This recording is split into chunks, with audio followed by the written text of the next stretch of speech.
The Atlas did a handstand. Perfect, without trembling. And that changes more things than it seems. The Boston Dynamics robot you're going to see in this video is not that noisy laboratory prototype we knew 10 years ago. This is the development model, being prepared now to enter factories all over the world. The question is no longer, can it move well? The question is different, and it's much more unsettling. If a robot has already learned to balance its own body with superhuman precision, what else can it learn?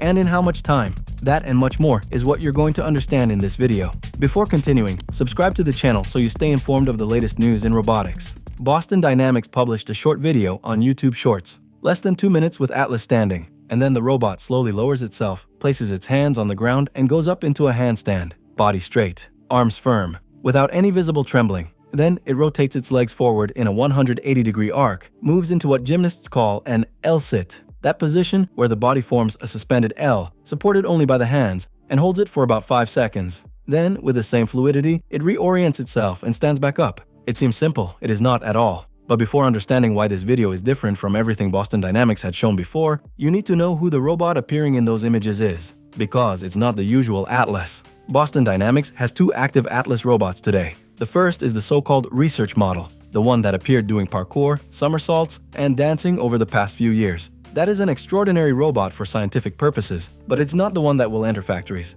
The second is the development model. This robot has the serial number 001 stamped on its torso. It is the bridge between the laboratory and the assembly line. And an important detail, when Boston Dynamics presented it at the Consumer Electronics Show in January 2026, it was on static display. It didn't work. It was literally turned off on stage. With this video, it was the first time that model appeared in motion. The first time, in real operation. That changes everything about how you should interpret what you're seeing. We're not talking about a demonstration robot created to impress the public. We're talking about a robot that is being tested at high intensity with gymnastic-level acrobatic maneuvers for a single purpose: to validate whether the control system that will command it inside a Hyundai factory is robust enough not to fail. Whether the same software that makes Atlas do a perfect handstand can also guarantee that it won't drop a car part in the middle of an assembly line. For a surgeon, the ability to do delicate work with their own hands is a prerequisite for practicing. Nobody puts a surgeon who has never operated directly into a complex operating room. In the same way, Boston Dynamics is using extreme control maneuvers, like supporting the entire weight of the body on the palms of the hands on a minimal surface,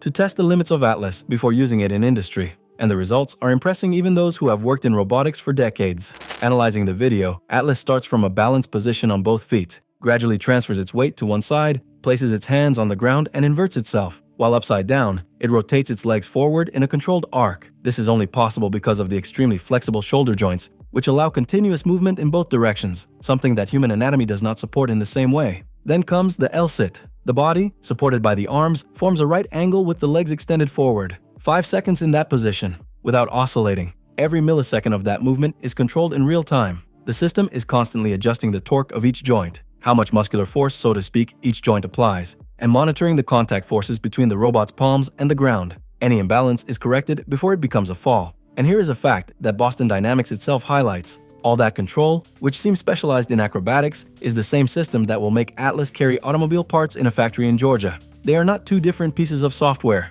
It's the same one. What executes the handstand executes the work on the assembly line. This goes against everything that traditional industrial robotics did. For decades, industrial robots were highly specialized. A robotic arm made a specific weld in a specific position, always in the same way, in a controlled environment with no unexpected events. Any variation broke the operation. What Boston Dynamics is presenting with Atlas is a radically different philosophy. A robot with motor intelligence generalist enough to handle unexpected situations, adapt movements, and operate in spaces that were not specifically designed for it. Hyundai publicly confirmed that Atlas will begin operating at Metaplant America, its mega factory in the state of Georgia, in the United States, in 2028. Initially, doing parts sequencing, the process of organizing components in the right order before they reach the assembly line. From 2030, the plan is to also use the robots in parts assembly. And the scale is large. Hyundai invested $26 billion in the United States and wants to build a factory capable of producing 30,000 robots per year. For reference, all worldwide production of humanoid robots up to 2025 fell well below that.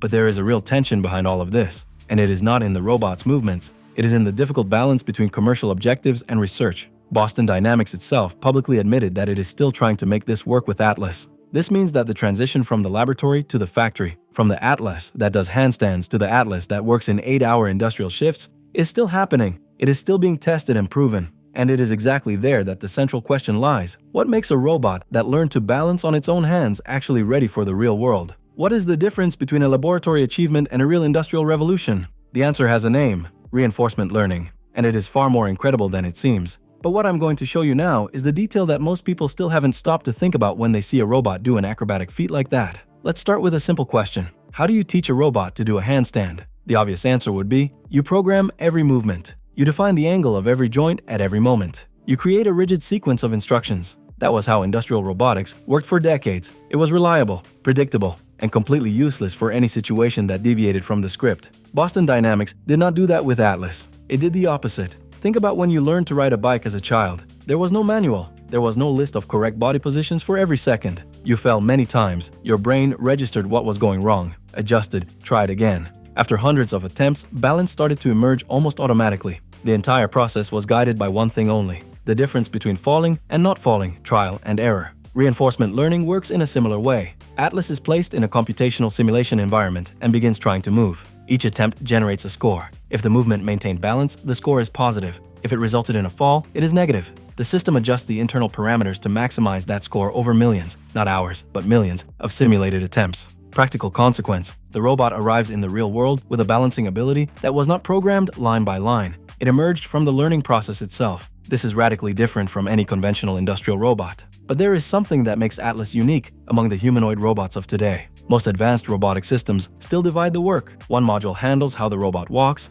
another handles how it manipulates objects with its hands. They are separate systems with separate logics. In Atlas, that separation does not exist. Boston Dynamics calls this whole body control. It's as if, while driving, you used not only your hands on the steering wheel, but also your shoulders, torso, and feet. Everything cooperating at the same time to keep the car on the road. The same system that teaches Atlas to do a somersault also teaches it to carry a heavy box. Same logic, same learning. The robot trained in simulation goes directly to the real world without needing to be readjusted for each new task. The production model of Atlas has 56 degrees of freedom. For comparison, the adult human body has approximately 244 degrees of freedom in joint movements. A typical industrial robotic arm has 6. 56 is enough to replicate, and in some cases surpass, human dexterity in the tasks for which Atlas was designed. The joints of the production model are fully rotational, with no angle limitation, which allows the robot to rotate its torso 360 degrees and reposition limbs in ways that human anatomy simply does not allow. In practice, this means that Atlas does not need to reposition itself to reach an object at a different angle.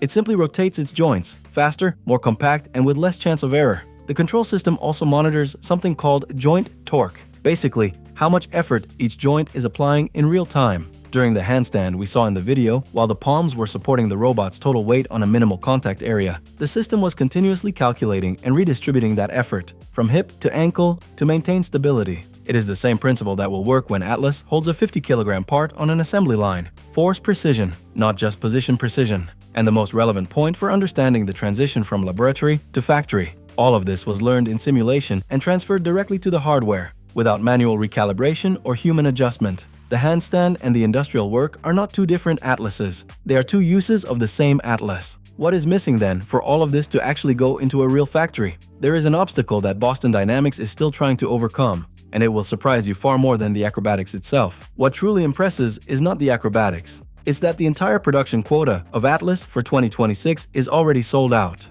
Every robot that will be manufactured this year already has a fixed destination: Hyundai and Google DeepMind. Any other company that wants an Atlas will have to wait until early 2027 to even get on the waiting list. For a robot that was literally turned off on a stage 4 months ago, this is not a gradual launch, it's a race. If you work in manufacturing, logistics, or any sector that depends on repetitive physical labor, this fact concerns you now. Not in 2040. Hyundai publicly declared that Atlas will start with the dirty, heavy, and dangerous work, sequencing heavy parts, movement in risk areas, operations at extreme temperatures. The production model operates in environments from -20 to 40 degrees, has a rating against dust and water immersion, and carries up to 50 kilograms. But it also learns a new task in less than a day. A human worker takes weeks to master a new position on an assembly line. Atlas learns in hours. And once it learns, the skill can be replicated to an entire fleet of robots immediately. Atlas stands out from competitors through the combination of 3 decades of research in movement, electric technology, artificial intelligence from Google DeepMind, and the financial backing of Hyundai. No rival can replicate that in the short term.